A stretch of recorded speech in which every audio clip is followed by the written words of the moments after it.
Darkcast Network. Welcome to the dark side of podcasting.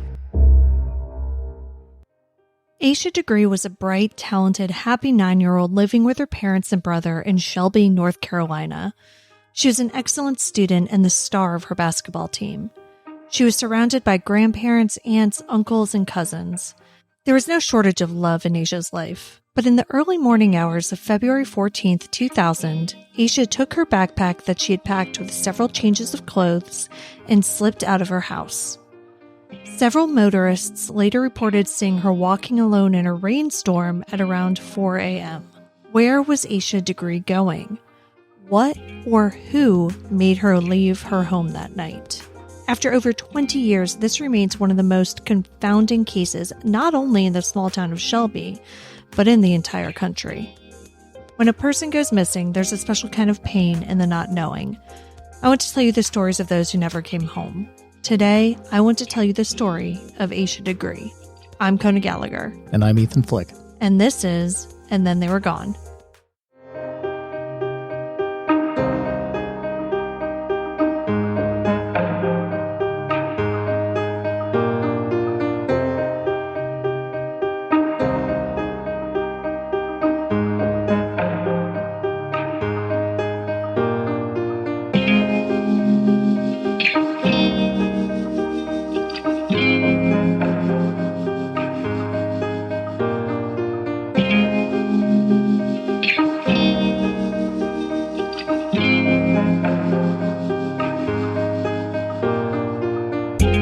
Welcome back, everyone. Welcome back. Thank you for joining us once again.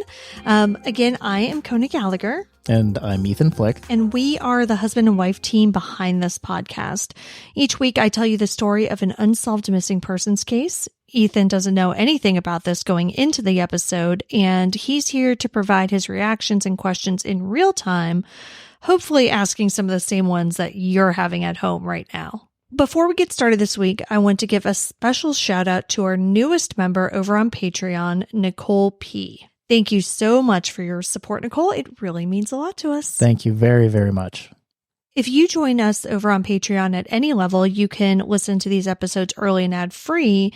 But now you also have the option of subscribing on Apple Podcasts, which will also get them ad-free for you. Oh, nice. Yeah, and on Apple, you get a 2-week trial, free trial. So you can go ahead and do that as well. But anyway, with all of that business out of the way, let's get to the story of Asha Degree. Asha Jaquilla Degree was born on August 5th, 1990 in North Carolina to Harold and Iquilla Degree. Asha is the youngest of 2 children. Her brother O'Brien was born 11 months before her, so they were very close. Wow. The family lived in Shelby, North Carolina, which is a rural town about 45 miles outside of Charlotte. Okay. Asha and O'Brien were relatively sheltered, with their lives basically revolving around family, school, and church. Now, a lot has been made of the fact over the years that the Degrees didn't have a computer in their home. Like, this is, supposed to be like some big deal. But it was 2000, and I feel like a lot of people didn't have computers in their home necessarily. Yeah, I mean, I didn't.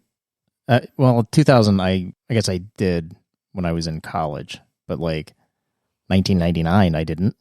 Yeah, see, I did, but, it was like my brother's old computer, and he was older than me. He had already been to college, so like I got, an old one of his. Though, again, this reasoning is because like computers just weren't as ubiquitous then as they are now. And plus, a lot of people just didn't really see the need to spend that much money because they were like a lot. I mean, $1,000, $2,000. That reasoning doesn't really appear to be true for the Degrees. Iquilla told Jet Magazine in 2013, quote, "We didn't even have a computer because every time you turned on the TV, there was some pedophile who had lured somebody's child away," end quote. Interesting. Yeah, it does seem like they were pretty overprotective, but like O'Brien did a Facebook Live, which I'll talk about a little bit ago, and he did this back in 2020. And he doesn't characterize his parents as like strict. He said they got to go outside and play and all that. They just, they were also 9 and 10. Yeah. So they just generally didn't have a lot of freedoms yet. Yep. So on that Facebook Live, He also said that his parents would discipline him and his sister, though he did say that it was usually him who would be getting disciplined because Asha was a people pleaser.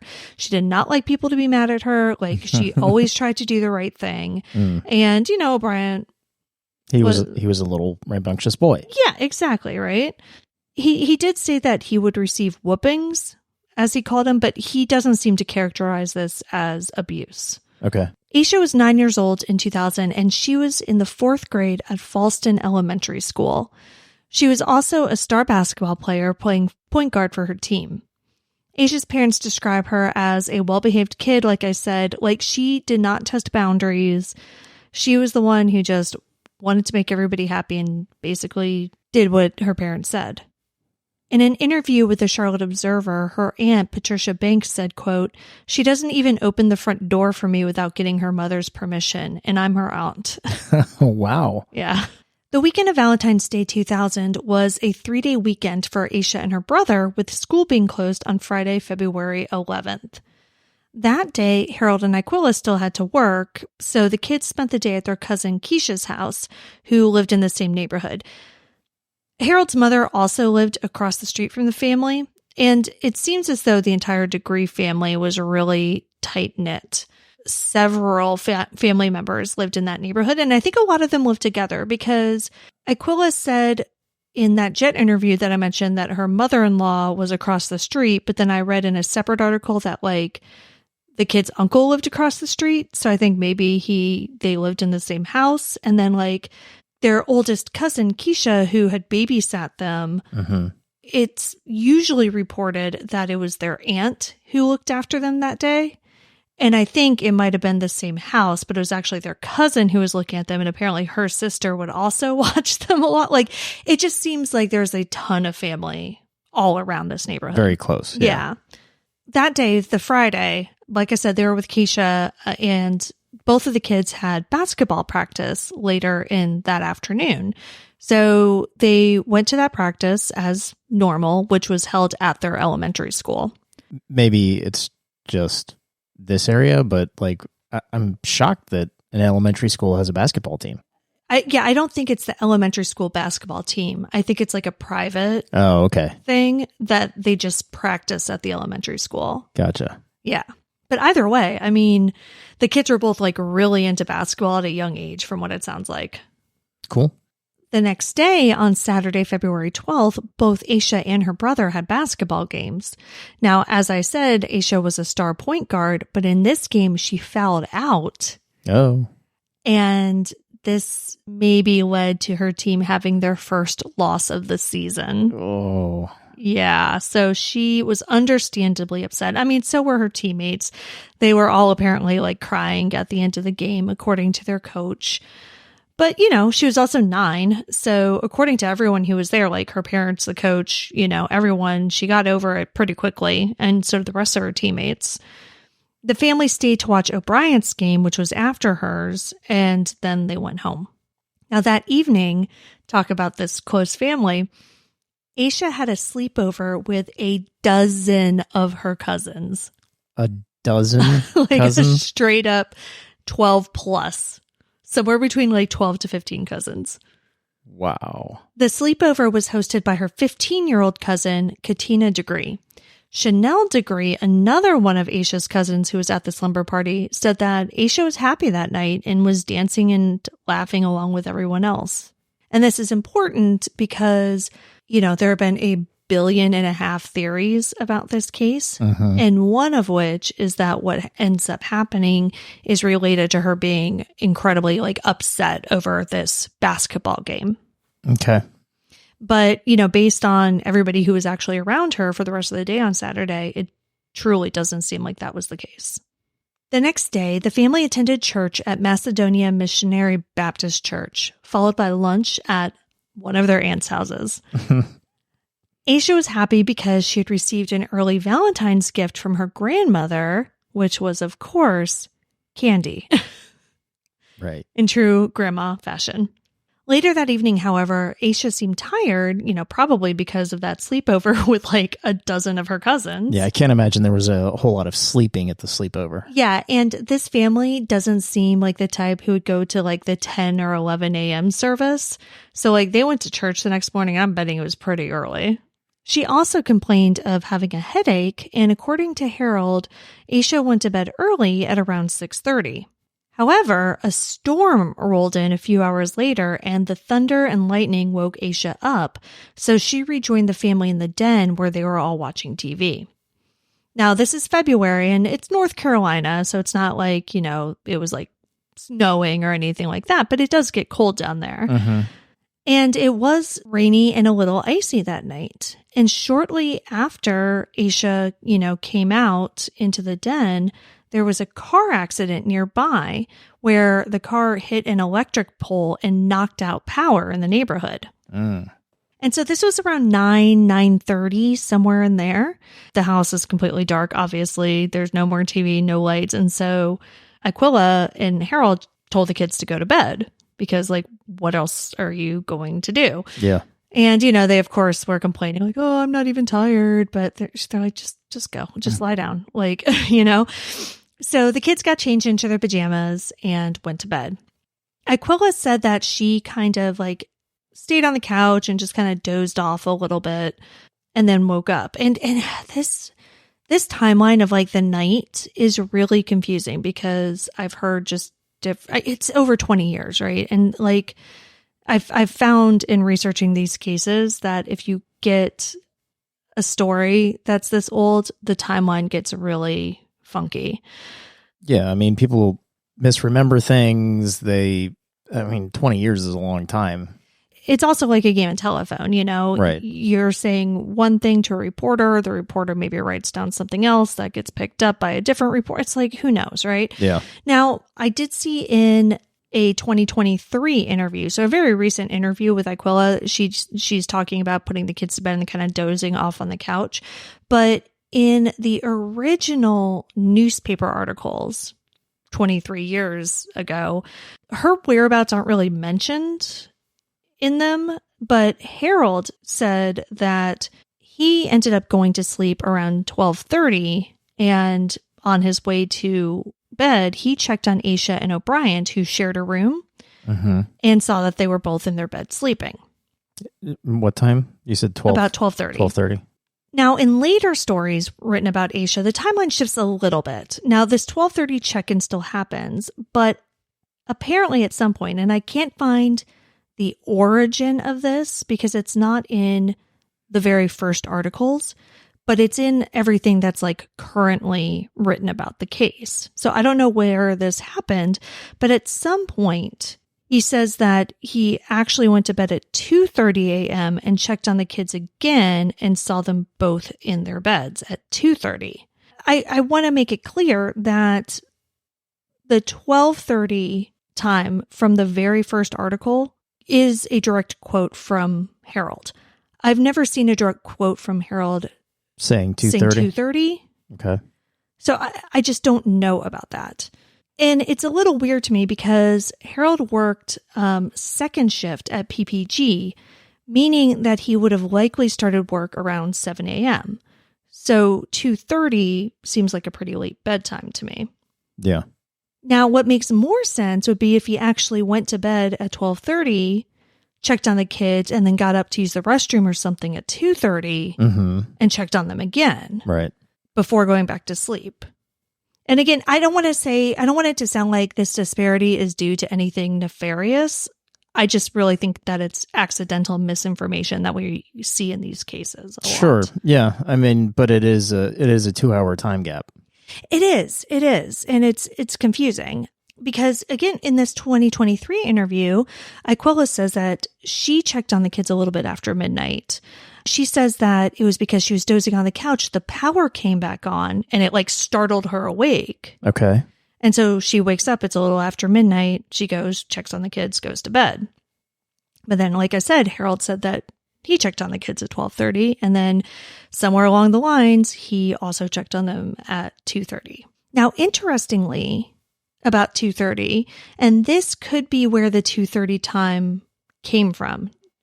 Not from Harold seeing the kids, but in that Facebook Live, O'Brien said that around, he thinks 2:30, though he can't be sure, Asha got up, turned on the light, went to the bathroom, and came back. Now, the bathroom was like right across the hall from their bedroom. So she came back, turned off the light, and he just went right back to sleep. The next morning, Valentine's Day, also happened to be Harold and Aquila's wedding anniversary. Aquila says that she woke up at 5:45 and that she usually woke the kids up for school at about 6:30. But before she did that, she went to the bathroom, which was again across the hall from the kids' room, and started running a bath. The kids usually bathed at night before school, but because of the power outage, they didn't have a chance to. Right. So she's running the bath and she goes into the kids' room to wake them up. Now, when she goes in, she calls out Brian's name and he popped up as usual. But that's when she realized that Asha was no longer in her bed.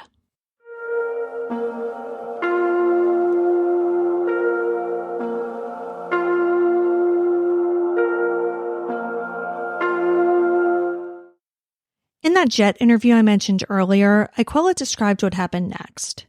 And I want to read this part in her own words, again, just because so much of this is like a game of telephone. Yeah, right. That I feel like direct quotes about anything regarding timeline are kind of better. But, keep in mind, this article is also from, I believe, 2008. So she's talking, 8 years after her daughter disappeared. So this isn't a contemporaneous account. But she said, quote, "I looked beside his bed because sometimes she would get up at night and lay there. I asked him where she was. He didn't know. I checked the couch. I checked downstairs. I checked the kitchen. I checked every closet in the house. I went in my room and put on clothes and told my husband Harold that Asha was not in the house. I checked our cars. She was not there. My husband said maybe she was in my mother-in-law's home. She lives across the road. We called my sister-in-law's house. She was not there. That's when I went into panic mode. I heard a car next door. I did not have shoes on. I put shoes on and ran outside. I called my mom and told her that Asha was not in the house. She told me to hang up and call the police. I threw the phone at Harold and went outside." End quote. Yeah, I mean, that's terrifying. Yeah, absolutely. And everything she's doing seems like exactly what you would expect a parent to do when she wakes up and finds that her 9-year-old isn't in bed. You run around like a crazy person. Yeah. Call everybody you know, throw the phone at your husband, and run outside. Why did she check in the closets? Oh, I think because kids hide in closets. I used to hide in closets all the time. I think that was actually pretty normal. But yeah, I mean, and also you just got to check everywhere, And thankfully it's a fairly small house. So that whole neighborhood is full of like single family, like ranch homes, like one level kind of situations, probably about 1,200 square feet or so. Yeah. So she was able to check everywhere quickly. Police thankfully responded quickly, with the first officer arriving about 10 minutes after her 911 call. And do we have kind of a time frame on that, or guess? Yeah, so she realized Asha's missing at about 6:30. I would give it 15 to 20 minutes probably before she made that 911 call. The first officer arrived before 7. Okay. Other members of the sheriff's department soon followed, and a canine unit was called in. During this initial, kind of quick search, however, with the canine, the dogs could only pick up Aquila's scent, not Asha's. That's interesting. Well, yes and no. I mean, it's interesting that they couldn't pick up Asha's scent, but Aquila had said that she had walked up and down the street screaming Asha's name. So I think it makes sense that the dogs would kind of pick that up because she had just been going back and forth. Yeah. By 7 a.m., she said that they had every cop in the county there. Reporters also began to show up. Neighbors and the Degrees family came out to search for the little girl. By noon, they had a helicopter with infrared searching the area. A command was set up at a nearby church. Police officers and volunteers searched until dark and then quickly resumed the next morning. Well, it sounds like a pretty fast and robust response. Yeah, exactly. I mean, basically the opposite of most of the cases that we cover. It seems like everything happened really, really quickly. And one of the things that I actually didn't know, but I found out in my research, is that the sheriff of Cleveland County, where they live, Sheriff Dan Crawford, had actually spent 22 years at the SBI, the North Carolina State Bureau of Investigation. Oh, wow. Prior to becoming sheriff. And while he was there, he worked on many missing persons cases. Oh, so this is kind of near and dear to his heart. Yeah, and he actually is like, he has experience in this, Yeah. which nobody ever does in these cases, right? Right, yeah. And so, I mean, to have somebody who like has truly done this before is incredible. Mm-hmm. Because reporters were on this story so quickly, we actually get a lot of information from the Charlotte Observer article that I mentioned that came out on February 15th, 24 hours after Asha was reported missing. Damn, that's quick. It truly is. And, you know, typically when I look at these stories, it's usually a couple of days before we start seeing the first newspaper articles. And even then, it's like the very basic facts. Mm-hmm. But this one has like the interview with Harold that I talked about where he's, you know, talks about his timeline. It has interviews with her cousins. Like it has a lot of information. So for instance, we find out that Asha went to bed wearing a white nightgown or nightshirt with a teddy bear on the front. Her parents also told reporters that the clothes she had been wearing during the day on Sunday, jeans, white tennis shoes, and a white t-shirt with purple lettering that had been made for a Degree family reunion that had been held with Atlanta the previous summer. So, and the jeans are actually apparently white as well. So that outfit that she'd been wearing is missing, but it seems like her nightgown was also missing. So it doesn't look like she changed necessarily before she left. But the clothes she was wearing during the day that she had changed out of are missing. Mm-hmm. They also determined that her black backpack and a black purse with Tweety Bird on it were also missing. Asha's house key was also presumably missing because she kept it in her backpack. And the doors were locked when Aquila woke up that morning. She's sure of that. Yes. She's sure that the doors were locked just as they were when she went to bed. And there was no sign of forced entry anywhere. The house itself looked completely normal. Other than Asha being gone, the only other kind of weird thing about her room, you know, was, of course, the clothes and backpacks and stuff that were missing, but also that her bed wasn't made. So when Asha woke up in the morning, she immediately made her bed. But her bed had been, you know, looked like it had been slept in, but was not made. Huh. A command post was set up on the afternoon of the 14th, and a group of over 60 people searched within a 3-mile radius around the Degree home. Investigators also began interviewing teachers and classmates of Asha. No one at her school had any information about what could have happened to Asha. She was a good student who had only missed one day of school that year, and that was back in September. She didn't seem to have any issues with anyone and had never talked about running away or anything of that nature. Because both the investigation and the news coverage happened so quickly, police received valuable tips on Monday evening. Really? Yeah. Because it was already on like the 5 o'clock news. Yeah, no, I mean, that's super, super important, though. Yeah, oh, absolutely. And these witnesses claimed to have seen Asha in the early morning hours of February 14th. So earlier that morning when she disappeared. Now, according to that February 15th article, 2 motorists called in and said that they believed that they had seen Asha walking on the side of North Carolina State Route 18 between 3:30 and 4:15 a.m. Now, when I've read articles about this case or listened to podcasts, they usually describe Asha as like walking on the side of a highway. So I just pictured something really remote and intimidating. But I actually finally just Google mapped it when I was researching this. And what this road actually is Falston Road, which is the first main road outside of her neighborhood. It basically runs parallel to her neighborhood. And it is a 2-lane highway. To be sure. I mean, the speed limit's 55, but it's not like a 4-lane highway. It's not like this huge, insane road, right? Gotcha. Like in the middle of nowhere. Like it's right outside of her neighborhood. It's the road that her bus took to go to school. Okay. Did either of these eyewitnesses say what she was wearing? Yes. So we get into that. This initial article doesn't get into that at all, but pretty soon these witnesses are tracked down and interviewed by the paper. There's also a lot of talk of woods in this case, but interestingly, while there are patches of woods, a lot of the land on either side of this road is cleared. It's either like somebody's property or a field or whatever.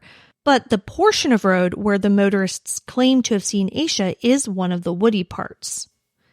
And it's just over a mile from her house. And the timeline fits. The timeline does fit, yeah. Now, it's the middle of the night and Asha is 9. So obviously it's terrifying that she would have been walking on the side of the road, any road at all. It should also be noted, though, that Asha left without a coat. The temperature around the time of these sightings was around 45 degrees Fahrenheit. But more importantly, a huge storm, another one, broke out. It rained heavily from about 3 a.m. until nearly 6 a.m., and winds got up to 36 miles per hour. Wow. Yeah, so, I mean, the weather was horrible. And this little girl was out there, basically like in a nightgown. A few days later, on February 17th, reporters were able to get more information about these sightings. So This is what I talked about when they tracked down those witnesses. Jeff Rupp was a trucker who was on his regular route delivering for the Sundrop Bottling Company. He told reporters that he saw a little girl walking on the side of the road around 4 a.m. on Monday morning. He told reporters, quote, "I seen a little girl walking down the road with her book bag. She had on a little dress and white tennis shoes, and her hair was in pigtails. I went back, but she never did look up at me. She looked like she knew where she was going. She was walking at a pretty good pace." End quote. White dress, or do we think that's the nightgown? I think it's a nightgown. I mean, I think that it's 4 a.m. It's pitch dark. Mm-hmm. And, you know, he sees a nightgown. You would assume it was a dress. I mean, sure. You know, yeah. Like she's outside, right? He also mentioned that her hair was in pigtails, and Asha's parents confirmed that her hair was in pigtails. Now, based on the lack of forced entry into the home, the missing items, and these motorist sightings, both Asha's family and investigators believed that she had left the home of her own accord, though no one could figure out why this smart, happy 9-year-old girl who generally made smart decisions and was like deathly afraid of dogs would do such a thing. And why did she pack her dirty clothes? Well, yeah, and so that's the thing. From the day before. Now, later, we find out that she packed more clothes. But at the time, you know, the day she went missing, all they can figure out is that the clothes she had been wearing were missing. It would take a few days or however long for them to like go through the rest of her stuff and see what else was gone. And what else was gone was apparently, and this, I mean, the sources on this are kind of iffy, but from what I understand, what else was gone was like her favorite jeans and like a matching vest and a pair of Tweety Bird overalls, because she had the Tweety Bird purse. And then I also read that she had taken her basketball uniform. But again, like this is a little sketchy. I'm not 100% on these items, but if this is true, she took several changes of clothes, including her basketball uniform. Right. And, you know, like her favorite clothes, like clothes that really kind of meant a lot to her. Right. So the basketball uniform makes me wonder, wherever she was going, was she planning on getting to school eventually and going to practice, or was it more a sentimental thing? You know, we'll talk about theories, of course, later, but like personally, I think it's because she was planning on going to basketball practice again. Cleveland County Sheriff Dan Crawford told the Charlotte Observer, quote, "My gut tells me at this point that foul play is involved," end quote. But in what way? Because at this point, you know, we're talking just a few days into the investigation, nothing was really off the table. They were investigating a possible abduction, of course, But there was also a possibility that Asha had gotten hit by a car or that she was somehow injured and unable to seek help. And a lot of them thought that she was like out in the woods nearby somewhere. And with the temperature and, what she was wearing, like they were frantically trying to find her because they truly thought that she was out there and, needed help immediately. The thing that really bothers me about this is this whole time period after she leaves the house and she's apparently seen on the side of the road. The way the article reads, it seems as though Rupp and the other witnesses saw her between 1 and 1.5 miles away from her home. Now, this strikes me as a little bit odd because no one seemingly, again, we're not privy to every tip that had been called in, but no one seemingly saw her closer to her house on what would have been the beginning of her journey. There were plenty of spots with very little on the side of the road, so she would have arguably been more visible closer to her home. But isn't her home in more of a, it's a residential area. No, so it's in maybe I don't mean in her neighborhood. I mean that because the way she would have gotten out of her neighborhood, she would have gotten out of her neighborhood and gotten to the road, to highway or to Route 18, and walked down the side of the road for a mile before she was seen. And there are plenty of places where it's much more clear on the side of the road and where I think it would have been easier to see her than where she was actually seen. Mm. Now, there are no lights, as I mentioned earlier, anywhere on this road. So it's not as though she was in a better lit area that allowed for motorists to see her there as opposed to closer to her neighborhood. Uh-huh. Other witnesses who ended up being interviewed were Roy Blanton Sr. and his son, Roy Jr. They were on a trucking run headed north on NC-18 when they saw someone walking south around 4:30 a.m. They were worried that she would be hit by a truck, so he used his CB radio to alert other truckers to this person. Blanton, a former Cleveland County Sheriff's deputy, said, quote, "It was a small figure wearing light-colored clothing. I thought it was a woman. I couldn't tell it was a child. I thought it might be a domestic violence thing where a woman left the house and was out walking," end quote. Which, okay, good that he used his CB radio to, warn truckers, but, even if you thought it was an adult and not a child, it's pouring down rain. This person isn't wearing a coat. They're walking on the side of a highway at 4:30 in the morning. You're just going to keep it going? Yeah, I had the same thought with the first witness.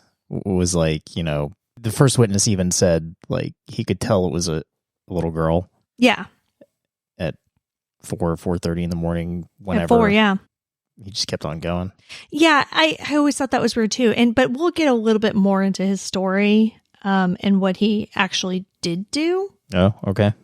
It's interesting because the next part of his story didn't come out in that first article. It didn't come out until a little bit later when he was interviewed again. So I find this interesting. Now, Rupp, the first truck driver, was one of the original motorists who reported. But Blanton didn't hear about Asha until Tuesday night, so he reported his sighting after that. So he either reported his sighting Tuesday night or Wednesday morning. Because I feel like he said he didn't find out until the 10 o'clock news on Tuesday night, so it was late. I find this interesting because the article that came out on the 15th said that 2 motorists had called in and said that they had seen Asha. Right. So who's the second motorist right, because that was referring to? Right. Because Rupp said that he did find out Monday and called it in. So it stands to reason that he's one of the 2. But I have no idea who that second one would have been because it doesn't seem like it was Blanton. But Rupp and Blanton are the only ones who have been named and interviewed. Yeah, they're the only ones that we actually know about. But it seems like there's at least one more out there. And a lot of the stories and, things that have been written about this also say that there were several motorists. Mm. And to me, if there were only 2, that's not several, that's 2 or a few or a couple. Right. Yeah. But I'd be really curious to find out who that other one is and when they saw her. Because remember, the initial reports did say that the motorists saw her between 3:30 and 4:15. But Rupp says he saw her around 4. Blanton said he saw her around 4:30. So where did like the 3:30, 3:45, Window whatever, sighting come from? Yeah. Police sent out tracking dogs to comb the area between Asha's neighborhood and where these sightings were, but they never picked up her scent. Tracking dogs apparently work better after it's rained because like the scent molecules get picked up in the raindrops, and it was raining at the time. But I don't know if because they came like a day later, if I don't know. But according to the article, they said that tracking dogs typically can find a scent up to like 3 or 4 days later. That's interesting. I always, maybe it's like an urban myth or whatever, but I always thought that like water messes with dog scent. Yeah, but I've also read stories about tracking dogs who find or alert, in the water. Really? Yeah. So like in a pond, like in a body of water. So I don't know. I think it's interesting that no tracking dogs ever picked up Asha's scent anywhere. However, on Thursday, February 17th, there was a break in the case.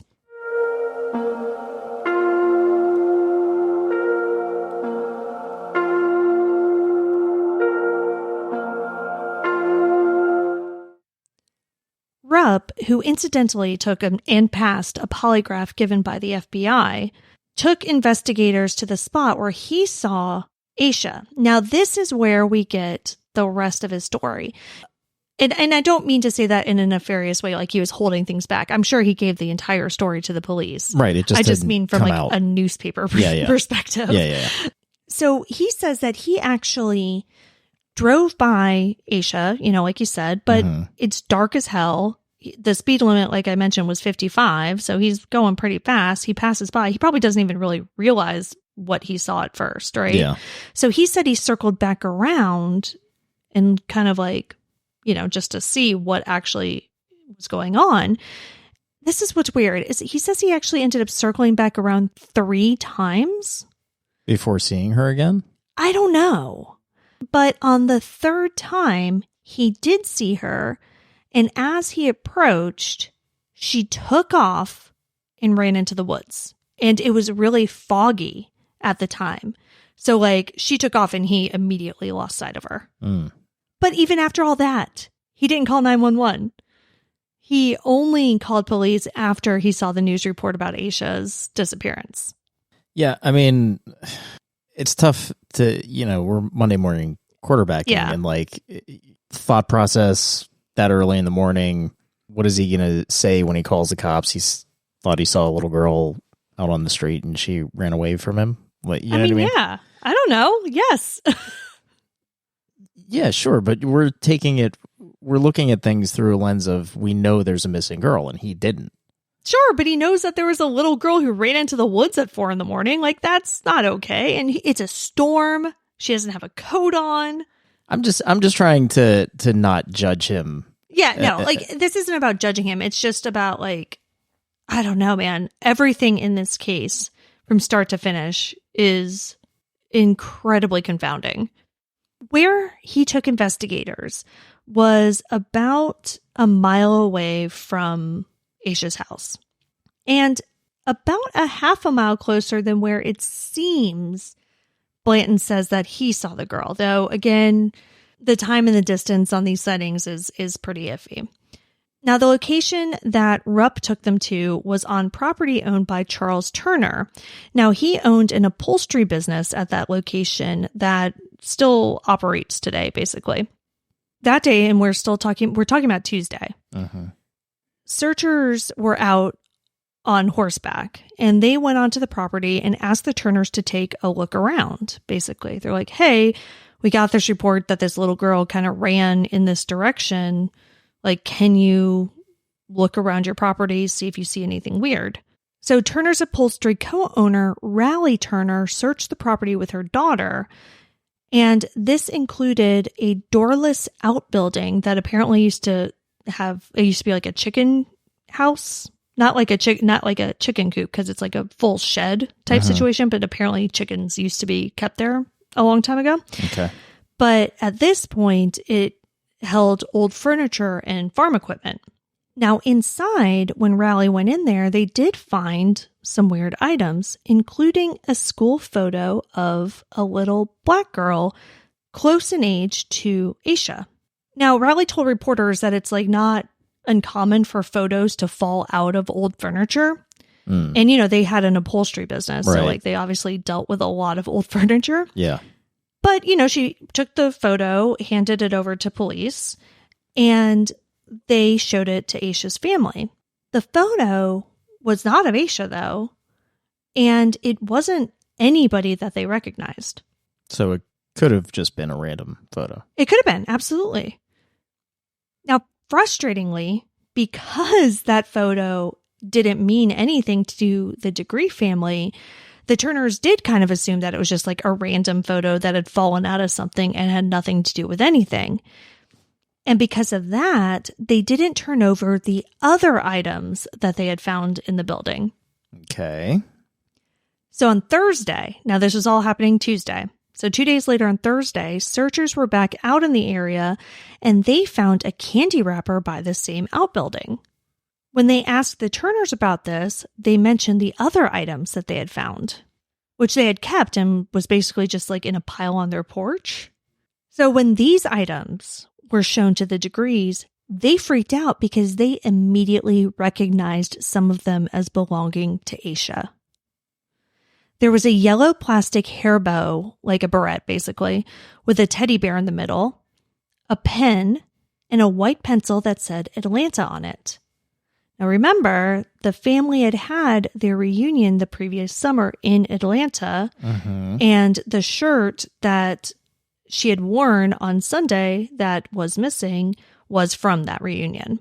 There were also other candy wrappers, which would fit in with the fact that Asha received Valentine's candy the weekend before her disappearance. Now, after this discovery, everybody who lived by this property was either interviewed or re-interviewed, and searchers performed what they called an inch-by-inch search in and around this building, but no other clues were found. After a week of intensive ground searches by hundreds of law enforcement officials and volunteers, totaling over 9,000 man-hours, the ground search for Asha was suspended indefinitely. Now, the suspension of the ground search did not mean a suspension in the investigation, of course, because they had these clues. Like, there was a lot to still be done.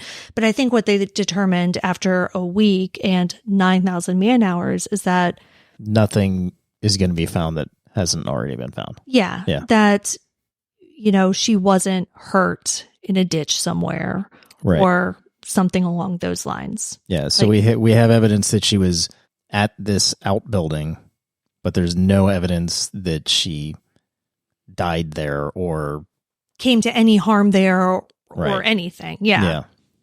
She had a pencil that was from Atlanta.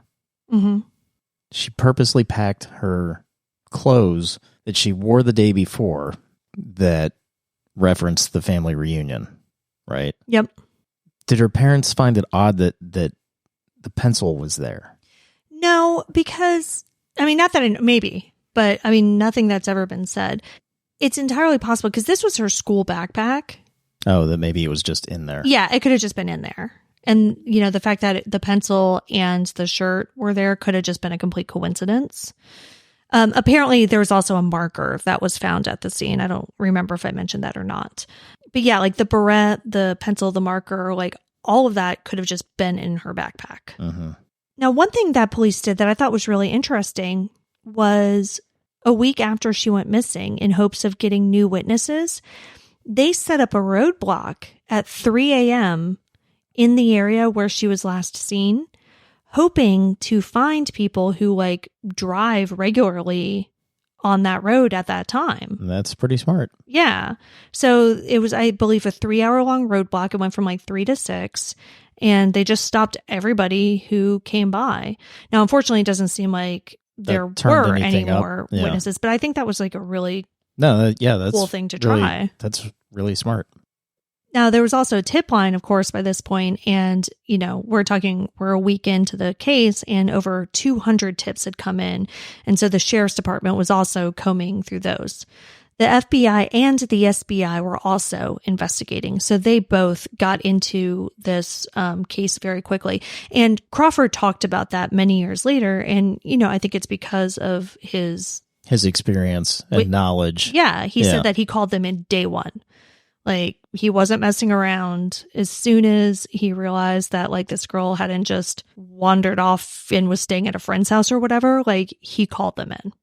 All right, let's get back to this outbuilding and why I find it so disturbing, other than the obvious, of course. In the article about Blanton, the second trucker who saw Asha, he says that he saw her around 4:30. Rupp says that he saw her around 4. And when he came back, the third time to take a look, she ran off away from the road. He then took investigators to the spot, which was the Turner property that I mentioned. Now, this property is almost exactly a mile away from her house. So it seems as though she got scared, probably because a trucker was circling around her multiple times. Right. And ran off, finding shelter in this outbuilding. Mm-hmm. And to be clear, this is basically the theory that the sheriff gave to reporters. I mean, it makes sense with the eyewitness reports. Right.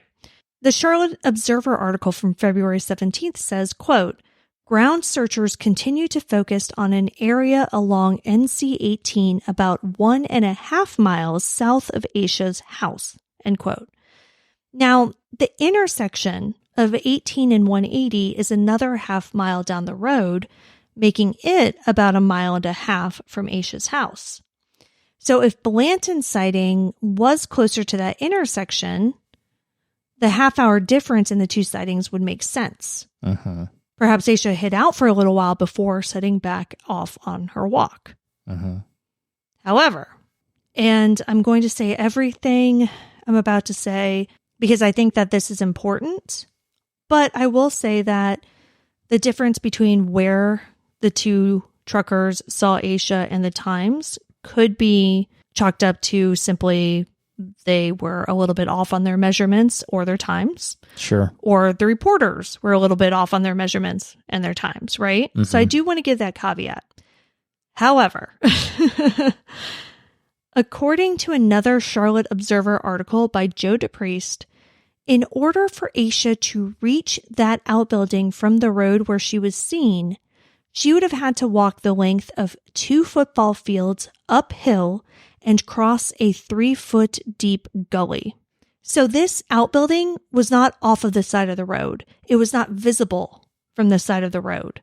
There is no reason that she would have known it was there. Unless she had previous knowledge. Right. But to everybody's knowledge, her family, whoever, they didn't know the Turners. The Turners didn't know her. She had never been there. She had never had any occasion to be there. They had never gone to there for upholstery services. Yeah. Nothing. There's no reason that she ever would have been on that property prior to this night. So, okay. So let's say that that's for whatever reason she did it.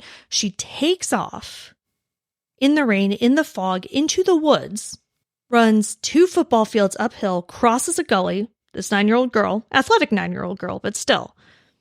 She then gets into this outbuilding that's full of farm equipment and old furniture. Eats a bunch of candy. Drops a pencil, drops a marker, drops a barrette. And then hikes it back out. Yeah, gathers up her stuff, hikes it back out, and continues down the highway, heading south, where she's then spotted by Blanton and his son. And, it just seems like a lot for a 9-year-old who's deathly afraid of dogs to do at 4 a.m. in the rain. Oh, and speaking of dogs, Reverend Mackie Turner, another Turner relative, he apparently lived in a mobile home on the property and kept 6 beagles in a dog run right behind the outbuilding. Okay. Now, we've had a beagle. We've had one beagle. Yes. One singular old-ass beagle. Very loud. Yeah. Very quick, even in her old age, to bark and respond to people in or coming into or around our house. Oh, yeah. God forbid we left the windows open, right? Right. So zero chance that these beagles didn't hear her and start going ballistic. Right. And that's what Reverend Turner said. He said that these dogs would bark their heads off if anyone came near them, but he heard nothing that night. Mm. The investigation continued, but the number of full-time investigators assigned to Aisha's case dwindled. The first anniversary of her disappearance came the following February, a day shared with her parents' 13th wedding anniversary. The Degrees started an annual walk from their home to the stretch of road where she was last seen in order to keep up awareness in their daughter's case. But then, in August 2001, a year and a half after she was last seen, a major clue was unearthed. Literally.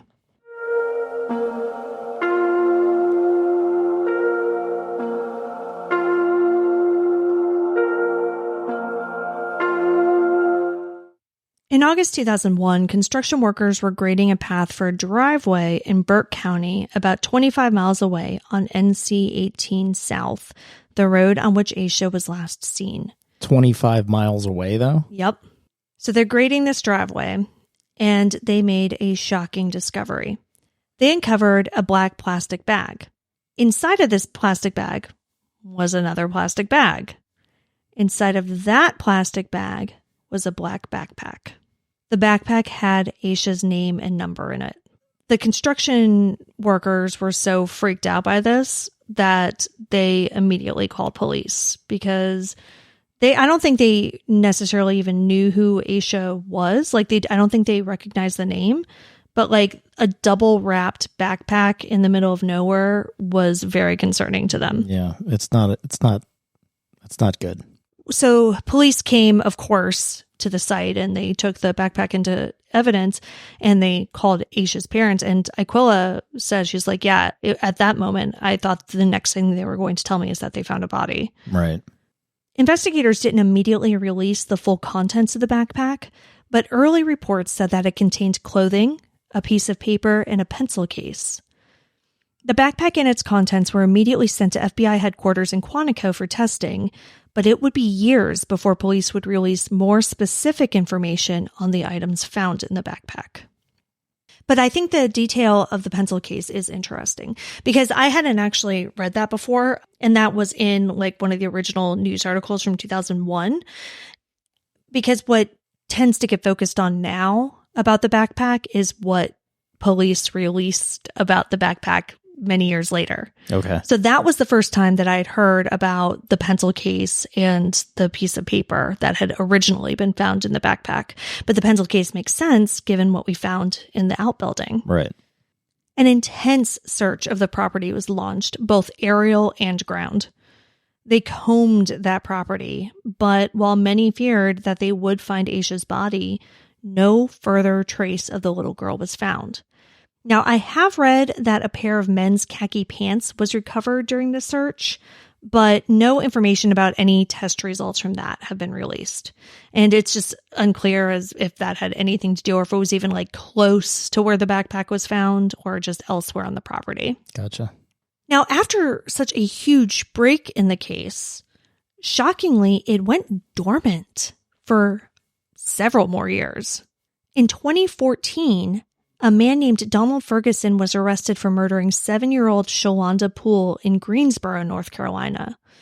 Police suspected that he could have been in or around Cleveland County at the time of Aisha's disappearance, so they looked into him as a possible suspect, but no connection could ever be made. In 2015, the FBI decided to take a fresh look at Aisha's case. The next year, in 2016, they released a new tip that they had received, but I'm not sure about when they received the tip. Okay. They just released it in 2016. According to the FBI, someone matching Aisha's description was seen getting into a car on Highway 18 around the area where she was last seen. The vehicle was described as an early 1970s Lincoln Mark IV or a Ford Thunderbird with rust around the wheel wells. And this was green. And we'll have pictures of those types of cars on the blog, so you can kind of take a look at them. But, this is interesting. And I don't know when they received this tip, but that is the first time that, anybody reportedly saw Asha after those two truckers did. I mean, I'm assuming that they did this, but did they go to Asha's parents and say, do you know anybody that would have this car or this type of car? I have to assume so because, Aisha's parents have maintained heavy involvement in this case. Yeah. So, yeah. But, the FBI doesn't really like to talk. So, we just unfortunately don't have a lot more information on that. 2 years later, in 2018, the sheriff's office released some information about 2 items found in Asha's bag. A copy of Dr. Seuss's McElligot's Pool and a New Kids on the Block concert t-shirt. Now, the book was from Asha's school library, and though I haven't seen this explicitly stated anywhere, it doesn't seem that it was checked out to her. Though it also hasn't been stated that it was checked out to another kid. So I don't know if it was checked out at all, or if it was checked out to her. Nobody specifically mentioned that, but it was from her school library. But her parents apparently had no idea that she had this book. That's interesting. Yeah. The New Kids on the Block t-shirt, on the other hand, definitely did not belong to Asha. And this was found in her backpack. Yeah. After it was recovered in 2001, though police didn't release this information until 2018. No offense to Donnie and the gang, but in 2000, NKOTB was a little past their heyday. Sure was. So it doesn't seem like a group that a 9-year-old would have been into. And, to that point, her family never mentioned her even knowing who they were, much less wanting a shirt. And she definitely didn't have a shirt. As for the pencil case or any other items that may have been in the backpack, the clothes that she had packed, authorities haven't released that information publicly. So in the end, the items from this backpack that police released, just led to more questions than answers. Because the shirt, at the very least, almost certainly wasn't something that she packed. Right. The book likely wasn't either. But it's from her school. Right.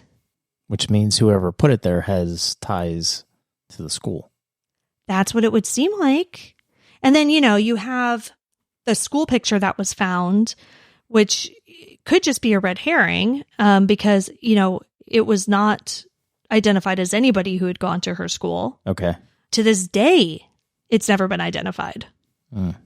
So it truly could have fallen out of an old piece of furniture and be completely unrelated to this case, or it could just be another weird, mysterious item that Asha had in her backpack that didn't actually belong to her. In 2020, an inmate in prison, who I'm not going to bother to name because he doesn't need to get his name out there, he was in prison for child sex abuse, wrote a letter to Shelby Star, which is a local newspaper, saying, quote, Asha Degree has been missing for over 20 years. About 4 months ago, I had found out her whereabouts and what had happened to her. She was killed and then took and buried. I do know how and what town she is in. I hope you get this letter and do come see me. It's on the up and up. End quote. Bullshit. Yeah, it seems like it was total bullshit. Police, of course, followed up. Yeah. They went to the location that the inmate, told them to go to. A search turned up animal bones, but nothing related to Asha. The years after Asha's disappearance were obviously difficult for the Degree family. Harold was actually in a terrible car accident about a year after her disappearance and was hospitalized, in critical condition for quite some time. Thankfully, he recovered. O'Brien ended up attending college, but, had issues for sure. But he also had a baby when I think he was 18 or 19. She's now a teenager, and she looks so much like Asha. O'Brien actually talked about how difficult it was when his daughter was around Asha's age because their looks and mannerisms were so similar. And, he and his sister were only 11 months apart. And so it's he knew every bit about her. And to see that reflected in his own daughter, I think was both incredibly difficult, but also probably pretty joyful as well. So, okay, let's talk. We got to talk a little bit about theories. So that's basically it. And it's wild how these huge, crazy things happen in this case, right? Like you've got the people who see this little girl on the side of the road in the middle of the night. You have the fact that she's out there with no coat, in the middle of a flippin' rainstorm. You have the items found in the outbuilding. You have the fact that the outbuilding's far away from the road. Right. You have the backpack double bagged and found 25 plus miles away from where she was I last still seen. have questions about that. Okay. I don't know if I can answer them because, Okay, so this construction crew is grading the land for a driveway. Yeah. Whose fucking driveway? I don't know. Like, what was that property? I don't know. I mean, what was the property? So it was 25 miles away. What was the property? And they found it when? 2001 in August. A year and a half. Yeah. So whose property or what was on the property a year and a half previous to that when she went missing? So I don't really know. From what I understand from, witnesses, I think it was a property that was owned by somebody, but it was adjacent to maybe other people's properties. And I see that because one of the people who was interviewed was this 15-year-old kid nearby who, like, I guess there was like a pond or something around where the backpack was found that was a fishing hole that he would go to. Okay. So it sounds like it was a place that like people would go to for things like that. But it wasn't like his property or his family's property, They're grading, like, how far down was it buried? Like, well, yeah, you know what that's I mean? the Like, thing. I don't have know so if many it was questions. Like buried, or was like it just in the brush, right? Because grading land doesn't require you to go down far, very far. Yeah, no, right? for sure. It's just about, not necessarily leveling, but kind of leveling the earth to lay asphalt or concrete or whatever. Yeah. So, like, yeah, was it just thrown into the brush? Did it come out of the ground? And again, I mean, this is an area that people apparently kind of walked around and were around, but nobody had seen it. So how long had it been there? Had it been there for a year and a half? Was it Right. put there more recently? Right. Why was it put there? Because let's say it's like put there by the person who took Asha. Like, why double bag it and leave it there? Just throw it in a dumpster. Like, Right. why would you not destroy it in some way? Right. Why there? Yeah. Yes. But I mean, again, the FBI, of course, very tight-lipped, everything. I'm sure that these are all questions that they have. Oh, of course. I want to know about the bags. Yeah. Double bagged in what way? Was it just like tied? Yeah, it sounds like it was just tied. Was it duct taped or anything? No, there was no duct tape. So I think they were just tied. What type of bags was it? Like, yeah, just black plastic bags is how. I don't know if they were the large trash bags or like the smaller shopping bags. right? Yeah. No, these are the questions that I have. Yeah. Yeah, and then of course, obviously, like, And if they were trash bags, were they kitchen bags? Were they carpenter bags? Right. Were they? Yeah, I'm not sure. Was it heavy duty construction bags? Right. Like, what are we talking about here?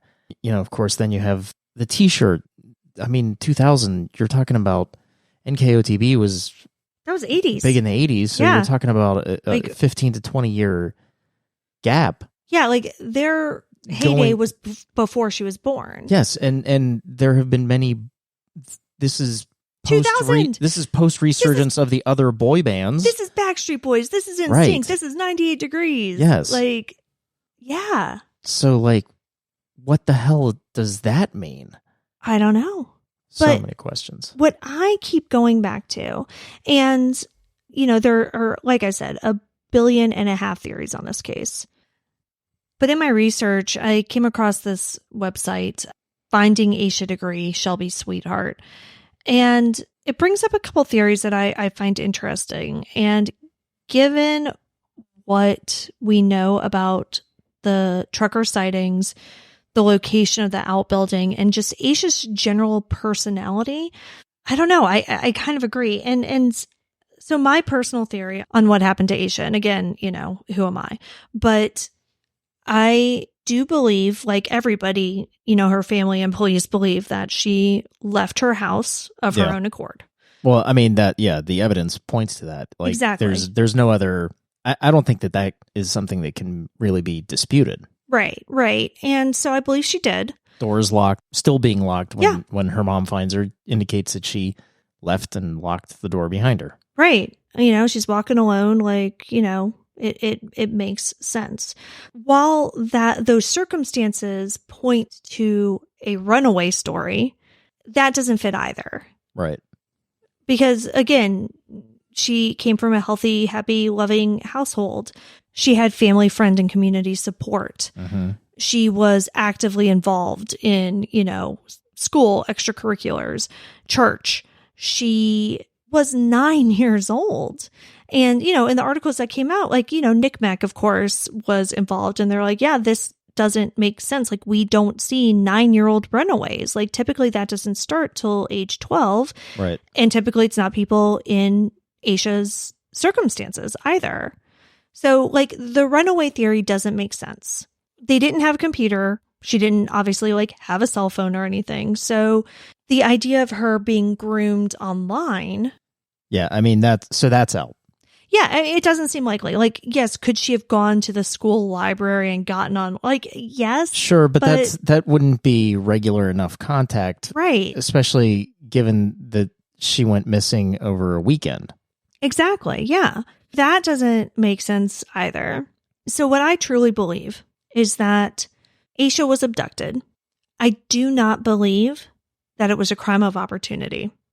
No, there had to have been planning behind this. Yeah, I don't believe that, let's say Blanton put the call on the CB radio and said, like, hey, there's somebody walking on the side of the road, like, don't run him over. And then, like, some murderous trucker was like, oh, now is my chance, yeah. right? No, zero chance. Because, like, there's zero chance of it being a crime of opportunity because, like, how did she get out there then? What do you mean, like, get out where? Like you were saying, it's the truck driver saw her, put it out on the CB radio, and then all of a sudden somebody took the opportunity to abduct her then. Yeah. Why was she out there in the first place? Already, yes. Yeah. Yeah, so, like, that doesn't fit either. Exactly, because, like, so I guess one of the theories was that she had decided to run away and then was the victim of a crime of opportunity. But I don't buy that because I don't believe she decided to run away. Yeah, I just, that doesn't fit. No, I mean, it's clear she decided to leave that night. Yes. What I truly believe is that somebody close to her, somebody she knew, somebody she trusted, whether it is somebody at school, family member, somebody at church, somebody involved with basketball, somebody who was regularly in her life. I think that person had been grooming her. Yeah. And I think that person convinced her to leave that night. And I think it was planned ahead. Mm-hmm. And I believe that it was related to either her parents' anniversary or Valentine's Day or both, which was the next day. Now, we know that Asha was a kind and loving person, and we know that she was a people pleaser. And so I can absolutely see a scenario in which somebody she knew and trusted said, help me plan a great surprise.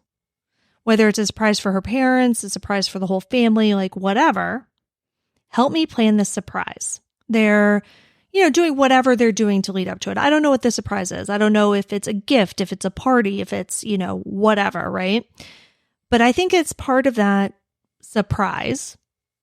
They said, listen, you're going to leave in the middle of the night. You're going to take your stuff, take your favorite outfit, right? Like take what you would want to wear. That's why I kind of think it's like an event, more of an event than a gift. Because like she brought her favorite outfit with her. Take your favorite outfit, I'll come get you. We're going to leave when everybody's sleeping. And then we'll come back in the morning with the surprise, or they will have finished whatever they needed to finish for the surprise. But either way, I truly believe that Asha was convinced to leave the house because she thought she was going to be doing something good for somebody. And I think that she thought she was going to be coming back, which if she did in fact take her basketball uniform, I think that kind of feeds into that. And again, I don't know the details, right? Like, because it's like, well, if he said she was coming back in the morning, why would she need to take her basketball uniform? Couldn't she just gotten it then? Maybe he said, well, I'll take you to school. It'll be like, I don't know. I don't know what the story was, right? We probably don't know this, but do we know when her next basketball practice was? I don't know. No. Because that would be interesting to know. Yeah. So I do believe that this person arranged to meet her at a specific time. But what I don't know is how she knew when to leave. Yeah, wait, hang on. The power went out. So how did she wake herself up? That's my question. So the power was back on by the time she left. Right, but And the power wasn't back on by the time, like, she was asleep when the power came back on. presumably, yeah. When her parents checked on her, she appeared to be asleep. Now, I don't know what the clock situation was in her room. So I don't know if like they had a clock at all. Right. And if they did, if it was plugged in or battery operated. If it was battery operated, then no big deal. She knew what time it was. Yeah. But her brother at one point said that he thought she had gotten up at around 2:30. Mm-hmm. And gone to the bathroom. Right. He's assuming that because he didn't know what time it was. Right, but that doesn't necessarily mean that he didn't have a clock. It could just be that he didn't look at a clock because he was half asleep and didn't care. Sure. So, yeah, and so we don't know if the 2:30 part of that is accurate at all. Now, interestingly, also, for years, it had been reported that, like, he had kind of woken up because he heard a creak in her bed and then just kind of went back to sleep. It wasn't until this Facebook Live that I had seen, and maybe this did come up before, but in most of the things that I read, it was like he heard a creak and kind of like, you know, knew she was awake and then he went back to sleep, whatever.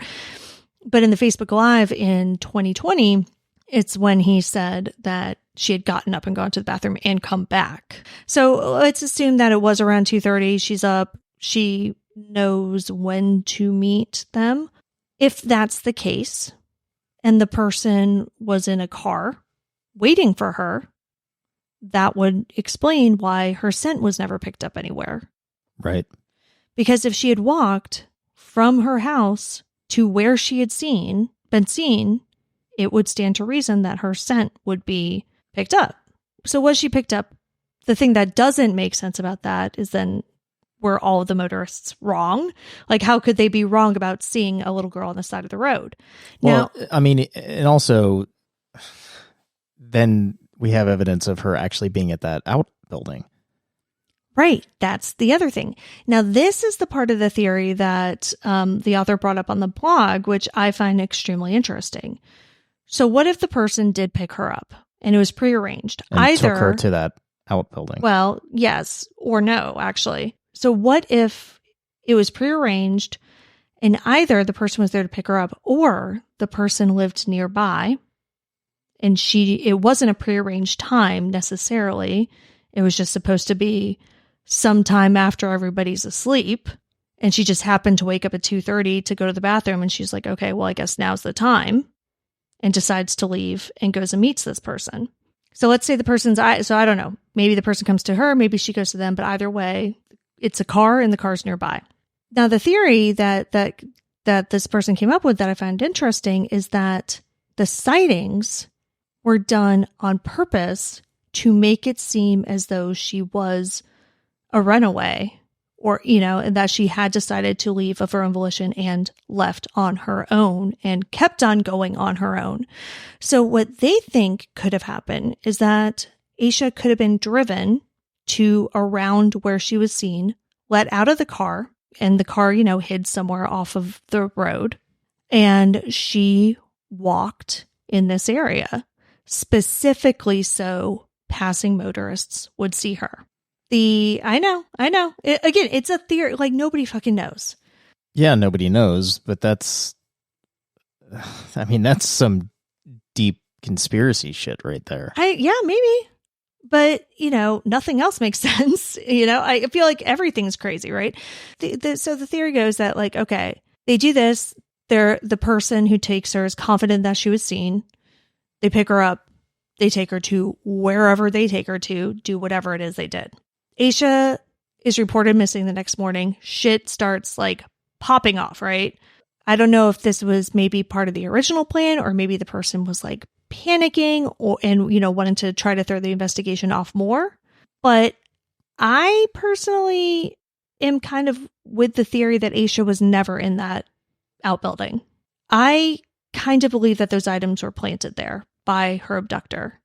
And I think that they were planted sometime between when she left her house and when it was searched Tuesday morning. So we're talking about a 24-hour period. Now, the problem with that is that presumably, depending on when this person went to plant the items, the dogs might have reacted. Right. But what if it was the middle of the day? You know, and maybe the dogs did alert, but like the people who lived there weren't around, or they were busy, or they wouldn't have noticed, or it's the middle of the day. And so maybe they saw a deer and freaked out about that, you know?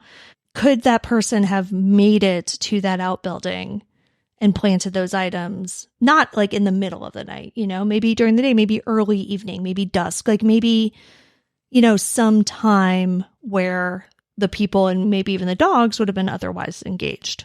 I mean, I don't know. Like this is, but then she was also seen in that general area. Yes, I get that the outbuilding is far off of the road, but she was seen in that area as well. But remember, people knew very early on about those sightings. They knew about those sightings on Monday, right? So it could have been after the person who took her found out about those sightings that they decided they needed to like really lean into that and then decided to plant the items in the outbuilding to establish that she alone, quote unquote, had gone up there. And so then, because then that would require the person actually having knowledge about that building being there too. Yes, it would. It absolutely would. But, you know, if you look at it like as a way to throw off the investigation, I mean, it did, because they heavily concentrated on that area for the next several days. And they weren't really, I mean, you know, they were looking other places, but the vast majority of the manpower was in the area on that property. So if Asha had never been on that property, it's a pretty good misdirection. Sure. Yeah. What I can't figure out is the bag. Why it was double wrapped, why it was there, other than further misdirection. But again, it's a year and a half later. So like, well, but we also don't know when it was planted. Yeah, I know. Exactly. So I don't know about the bag. The bag is just confusing to me no matter which way you look at it. So the other thing about this like crazy like theory conspiracy theory? Yeah, it's not a conspiracy theory. It's not a conspiracy if it's like one person. Okay, fine. But no, this theory is that could also work with the green car. Like, what if this person had the green car, right? And that, you know, there was a witness who saw her getting into the car, depending on when and where they saw her getting into the car, which we don't know the specifics of that. That could have theoretically been after she was seen by the motorist. She was getting back in the car to go complete whatever plan it was. I don't know. That's a lot. It's a lot. It's a lot. But that's why this is just one of the weirdest cases. And this is one that, you know, people have requested over the years. And I haven't done because I'm like, how am I going to even get into this, right? Because like it's also one of those ones that's been talked about on a lot of different podcasts and things. And so it's like everybody has their own theories, and I kind of try to stay away from stuff like that sometimes. But well, yeah, because you're spitting into the wind. Yeah. Like we can look at the evidence and come up with, I don't want to call it a crazy theory, but a very, very detailed theory that you just presented, which very well could be true, but it could be completely wrong. Yeah. Because, again, we're just throwing theories out. I mean, I will agree with several things. I do think that this was somebody that was close to her. I do think that they were grooming her to leave for whatever reason. I would say that the articles of clothing that she took with her and the specificity of it being related to the family reunion, I think that needs to be looked into a little bit further. What are the age ranges of the people that were at the sleepover? the cousins, I mean, I think it was all over, right. Like I said, I know one of the cousins was 15. I think another one was 12. And Asha was 9. Like, I think it was just like a wide range. Okay. I'm just wondering if that maybe even had something to do with it. Because it was the previous night, right? Yeah, it was Saturday night. And who else was there other than the cousins? Yeah, I'm assuming aunts, uncles. I mean, who knows? Like, that's the thing. It's a lot of family around. Right. And of course, I don't want to say it, but right. And that's the thought is there. Yeah. That maybe it was a family member. Yeah. And that thought absolutely crossed my mind. What I do want to say about that is police have said that, they of course interviewed all of the family members, obviously, especially because they all lived right there. Right. They've never identified any of them as suspects. And specifically when it comes to her parents, Sheriff Crawford has specifically said that he does not believe that they have had any involvement in their daughter's disappearance. No, and the evidence of that is not there. No, it's not. But I want to bring it up because, during my research, I, of course, ended up on one of the many bazillion Reddit threads on this case. I ended up on a couple of them. And, down in the comments somewhere, somebody had said something around like, oh, the parents know more than they're saying. And to which somebody said, well, the parents were cleared. And then it was like, well, who cleared them? Like, when was this cleared? People always say that, but they never show receipts, blah, blah, blah. But so I do want to specifically say here's that. the receipt. Yes. Yeah. And I do have like the link to the articles in the sources for this. So like you can see it for yourself. Sheriff Crawford did specifically clear the parents. He did not specifically clear anybody else. Right. And when I'm saying family members, I'm not saying immediate. Right. I'm saying that again, this is all just theory and conjecture. Oh, absolutely. We don't know anything. Right. But to me, it looks more as though somebody close to her, i.e. a family member. Right. But again, it's hard to say because, yes, absolutely, it could have been a family member. And, that's kind of what I was alluding to when I said that she could have just been going to the person who was close by. Right. Right. But that doesn't even mean that it's a family member. It could have been another non-family neighbor. Yeah. That's true. I mean, she had lived in that same house her entire life. Like, chances are she knew a lot of people in that neighborhood. So even the theory of her going to meet the person nearby doesn't mean that it's anybody in her family. That's true. She was in church. She was in basketball. She was in school. Like, there are a lot of places where this person could have gotten close to her. Yeah. It's just unbelievable that it's been 23 years and we still don't know. We still don't know a whole lot more than we knew in 2000. And despite decades of questions and no resolution, the Degree family has remained steadfast in their belief that Asha is still out there alive. Akila told the FBI, quote, "I still believe my daughter is alive. I do not believe she is dead. And I know somebody knows something. I'm not crazy enough to think that a 9-year-old can disappear into thin air. We're hoping and we're praying that she's had a halfway decent life anyway, even though we didn't get to raise her. We've missed everything, but I don't care. If she walked in the door right now, I wouldn't care what I missed. All I want to do is see her." End quote.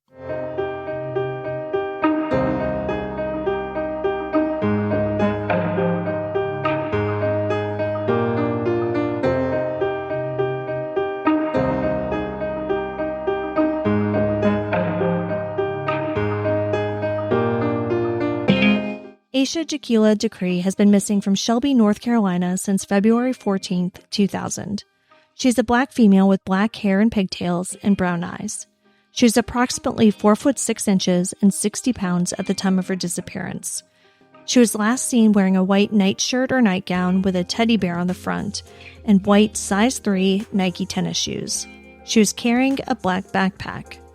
Asha was 9 years old when she went missing. She would be 33 today.